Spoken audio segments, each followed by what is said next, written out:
Assalamualaikum warahmatullahi wabarakatuh. Untuk kali ini kita akan bahas mengenai topik roadmap penelitian. Roadmap itu adalah peta atau rencana kerja yang akan dilakukan pada proses penelitian. Jadi rencananya. Jadi roadmap itu harusnya sudah ada sebelum kita melakukan penelitian. Roadmap penelitian bagi mahasiswa itu harusnya berbasis kepada mata kuliah. Jadi di KDM, di komunikasi, di etika keperawatan, sampai yang terakhir mungkin manajemen keperawatan. Sehingga mahasiswa harusnya tidak bingung, karena apa? Sudah memiliki mata kuliah yang menjadi patokan teori atau menjadi background ya. Ini contoh mata kuliah KDM. Misalnya fisiologis kebutuhan nasi. Ada pasien tipes. Berita yang kita dapat dari buku atau kita dapat dari dosen kan, atau dapat dari orang tua. Orang tipes itu harus makan nasi tim. Nah ini kan kabar ya. Kabar ini harus divalidasi oleh tenaga kesehatan, garing perawat ya. Jangan-jangan kabar ini salah. Maka untuk memfasilitasinya, ya mau tidak mau dengan penelitian. Sehingga akan muncul penelitian potensi konsumsi nasi tim bagi pasien tipes untuk membantu proses penyembuhan infeksi. Nah, akhirnya muncul judul seperti itu. Pasien tipes harus bed rest. Karena kalau tidak bed rest, nanti penyakitnya tambah parah. Lah bed rest itu kan membosankan ya. Maka perawat itu berpikir, apa ya aktivitas supaya pasien tidak bosan. Maka kita menciptakan rutinitas selama bed rest itu apa saja. Sehingga muncul topik model penerapan aktivitas bed rest total untuk menghilangkan kejenuhan pada pasien tipoid. Berikutnya, misalnya SOP. SOP itu adalah standar operasional prosedur atau SPO ya, standar prosedur operasional. Pemasangan infus itu kan kebanyakan kita menggunakan tangan telungkup. Sudah standar lah. Tapi kan kita harus mencoba. Misalnya tangan dibuat miring gimana? Cara pegangnya maksudnya. Jadi posisi tangan miring. Nah, potensi keberhasilannya berapa persen? Nyerinya pasien berapa? Level 0 sampai 10. Potensi kegagalannya berapa? Ternyata masang infus dengan posisi tangan telungkup itu keberhasilannya 85%. Ternyata pemasangan infus dengan tangan miring, jempolnya di atas maksudnya, posisi miring, itu keberhasilannya 90%. Berarti kan lebih baik miring. Itu umpama. Misalnya kan setelah diteliti akan muncul seperti itu. Kajian-kajian seperti ini bagi perawat adalah penting supaya kita tidak terdogma menjadi seperti itu dan belum tentu betul. Jadi seluruh SOP yang kita lakukan selama ini harus dibuktikan dengan penelitian. Pembuktiannya mengarah kepada efektivitas. Misalnya lagi, SOP perawatan luka. Ada perawatan luka kasa kering, kasa basah, perawatan luka modern. Kita menerima begitu saja perawatan modern oke.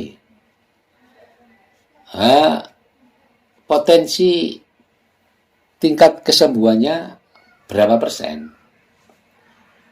Dibanding dengan kasa kering, dengan kasa basah NaCl, dengan betadine.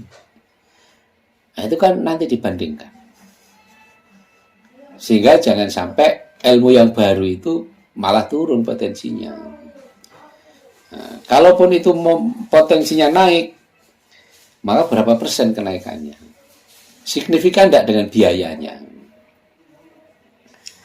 Jangan-jangan modern biayanya besar, yang awalnya luka itu 4 hari sembuh dengan modern 3 hari. Ternyata ada waktu 1 hari. Biaya dengan kasa kering itu selama 3 hari habis 20.000, dengan modern habis 100.000. Nah, kan rugi secara ekonomis. Misalnya lagi, nyeri, memasukkan jarum, ini kemarin sudah saya, menghadap ke atas sama menghadap ke samping. Misalnya ambil darah, atau pemasangan infus, atau injeksi IV, atau injeksi IC. Ini yang bagus menghadap ke atas atau ke samping? Ke samping kiri atau kanan ya? Nah, itu perlu diteliti.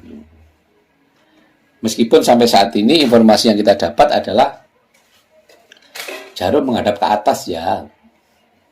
Maka pertanyaannya, potensi keberhasilannya itu berapa? Kan kita tidak bisa menjawab.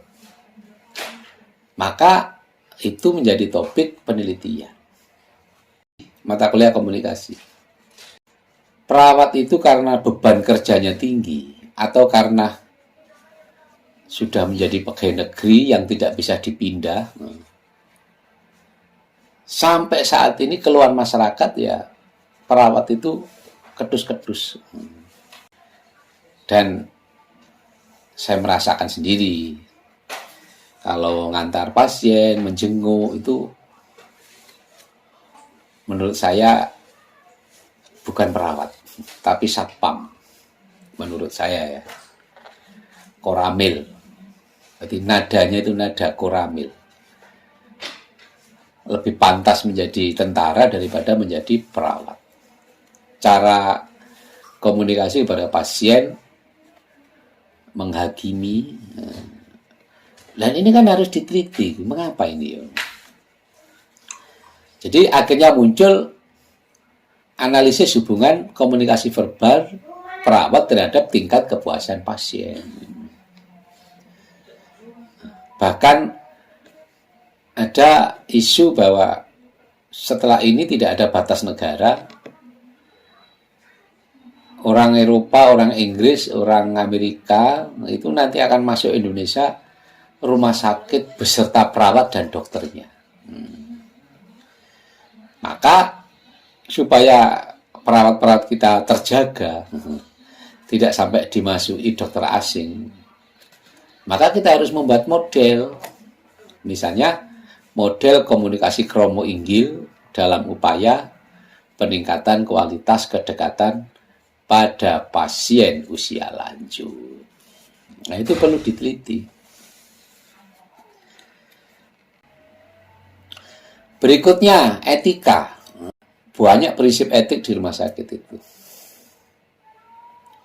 Sehingga kita munculkan studi perilaku asertif perawat dalam memberikan pelayan keperawatan. Jadi kita kepingin tahu perilaku perawat itu piye itu. Kita kan taunya kita baik kok. Lu kira versi perawat. Lah versi dokter, gimana menilai perawat? Versi tenaga kesehatan yang lain. Versi pasien. Nah, itu kita kan perlu tahu. Setelah tahu, maka kita bisa evaluasi diri. Oh, berarti kekurangan kita di sini ya. Nah, berikutnya dilakukan pelatihan, gitu. Dan seterusnya. Itu etika. Berikutnya misalnya mata kuliah dokumentasi. Dengan kemajuan IT, maka sekarang rumah sakit sudah banyak yang menggunakan sistem dokumentasi dengan program. Maka dari situ aja kita bisa meneliti banyak tuh. Misalnya studi implementasi dokumentasi menggunakan aplikasi titik-titik. Misalnya lagi studi persepsi perawat terhadap pelaksanaan dokumentasi sistem titik-titik. Misalnya lagi aplikasi pengembangan model dokumentasi SDKI di ruang titik-titik dan lain-lain. Jadi yang ada di ruangan itu diteliti, apalagi kalau belum ada evaluasinya. Sehingga Bapak Ibu yang sudah bekerja ya, kalau di situ ada program ya diteliti aja evaluasinya. Nah, itu merupakan penelitian. Apalagi kalau itu menjadi fenomena. Fenomena namanya apa?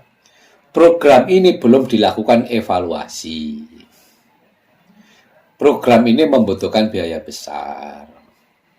Sehingga layak untuk dilakukan penelitian. Jadi Bapak Ibu yang punya program di Puskesmas yang belum diteliti, teliti aja. Jadi judulnya ya ke situ aja. Tidak usah repot-repot. KMB. Mata kuliah KMB ya. Kita mendengar Kegel exercise. Sekarang ada pijat krek. Pijat apa itu? Yang di YouTube itu kan ada pijat abal-abal